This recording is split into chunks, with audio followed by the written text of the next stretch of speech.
இந்த பதிவில் விருச்சிக ராசி அன்பு சகோதர சகோதரிகளுக்கு இந்த ஆண்டு என்னதான் நடக்கப் போகிறது, எதுலதான் வெற்றி, எதுல நன்மை, எதுல தீமை அப்படின்னு வேத பஞ்சாங்கத்தின் அடிப்படையில் உங்களுக்கு சில தகவல்களை தரப்போகிறேன். அதற்கு முன்னதாக இந்த ஆண்டை பொறுத்த வரைக்கும் திருக்கணித முறைப்படி சனி பகவான் பயிற்சி ஆகிவிட்டார். பல தகவல்கள் உங்களுக்கு ஆல்ரெடி இணையதளத்தில் வந்திருக்கும். வேத பஞ்சாங்கத்தின் அடிப்படையில் இன்னும் சில கிரகங்கள் சனி பகவானுடைய மாற்றங்கள் காலம் இருக்கிறது. அது ஒரு பக்கம் இருக்கட்டும். இப்போ குரு பகவான் பயிற்சியாகும் போது அந்த தருணமும் அந்த சந்தர்ப்பமும் அந்த டிகிரி அளவும் கணக்கில் எடுத்துக்கொண்டு அப்போது புது காணொளி நிச்சயமாக உங்களுக்காக பதிவிடுவேன். அதை பார்த்து தெரிந்து கொள்ளுங்கள். பொதுவாக இந்த ஆண்டை பொறுத்த வரைக்கும் விருச்சிக ராசிக்கு அப்படி இருக்க போகிறது. நன்மை என்ன, தீமை என்ன அப்படிங்கிறத நம்ம பார்க்கிறோம். அந்த வகையில் 8ல் குரு, 8ஆம் இடங்கிறது அஷ்டமம்னு சொல்கிறாங்க, மறைவு ஸ்தானம்னு சொல்கிறாங்க. ஆனால் வேத பஞ்சாங்கத்தில் அப்படி அல்ல.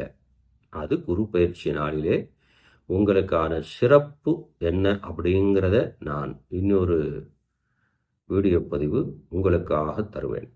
அதில் பார்த்து தெரிஞ்சுக்கிடலாம். அதனால் அதை பற்றி பயப்பட வேண்டாம். ஆனால் இந்த ஆண்டை பொறுத்த வரைக்கும் இந்த திருக்கணித பிரகாரம் சனி பகவான் பயிற்சியாக இருக்கிறார். அதே போல விஸ்வாவசு தமிழ் புத்தாண்டு வேற பிறந்திருக்கிறது.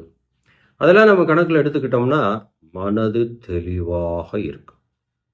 இந்த ஆண்டு உங்களுக்கு மனத்தெளிவு, சுத்தம், சுறுசுறுப்பு இதெல்லாம் உண்டு.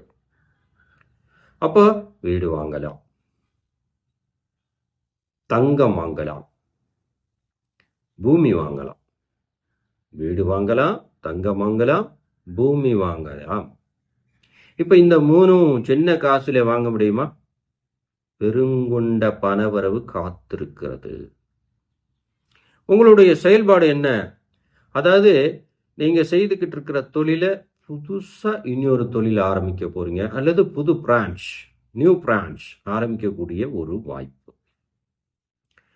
காரணம் என்ன அப்படின்னா, எப்படின்னா என்னன்னு சொல்றது, பரிவர்த்தனை யோகம் உண்டு. பரிவர்த்தனை என்ன? என் வீட்டில் நீ இரு, உன் வீட்டில் நான் இருக்கேன் அப்படின்னு சில கிரகங்கள் இருக்கிறது.